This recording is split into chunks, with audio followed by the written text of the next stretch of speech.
ఎన్టీఆర్ జిల్లా తిరువూరు నియోజకవర్గాన్ని ఒక విద్యా కేంద్రంగా తీర్చిదిద్దే లక్ష్యంతో 10వ ఇంటర్మీడియట్లో మంచి మార్కులు సాధించి బీటెక్ చేస్తున్న పిల్లలను ప్రోత్సహించడం కోసం ఈ సంవత్సరం 10th లో 500 మార్కులు తెచ్చుకున్న విద్యార్థులందరికీ 10,000 రూపాయల ప్రోత్సాహం ఇవ్వడం జరిగిందని ఎన్డీఏ కూటమి ఎమ్మెల్యే అభ్యర్థి కొలికిపూడి శ్రీనివాసరావు తెలియజేశారు.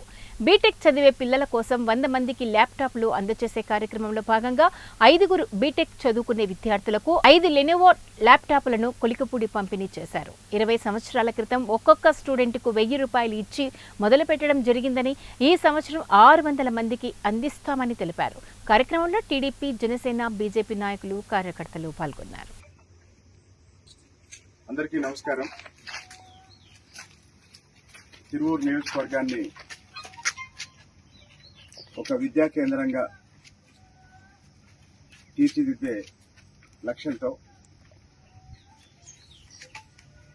10వ తరగతి పిల్లల్ని, ఇంటర్మీడియట్ పిల్లల్ని, ఇంటర్మీడియట్లో మంచి మార్కులు సాధించి బీటెక్ చేరుతున్న పిల్లల్ని ప్రోత్సహించడం కోసం ఈ సంవత్సరం 10th క్లాసు మంచి మార్కులు తెచ్చుకున్న, అంటే 10th క్లాసులో 500కు పైగా మార్కులు తెచ్చుకున్న విద్యార్థులందరికీ ఒక్కొక్కరికి 10,000 రూపాయలు ప్రోత్సాహం ఇవ్వటం జరిగింది. నేను ఒక 20 సంవత్సరాల క్రితం ఒక్కొక్క స్టూడెంట్కి 1000 రూపాయలు ఇచ్చి మొదలుపెట్టాను. అది ఈ సంవత్సరం దాదాపు 600 మందికి అందబోతుంది. అలాగే ఇంటర్మీడియట్లో మంచి మార్క్స్ తెచ్చుకొని బీటెక్ చదివే పిల్లల కోసం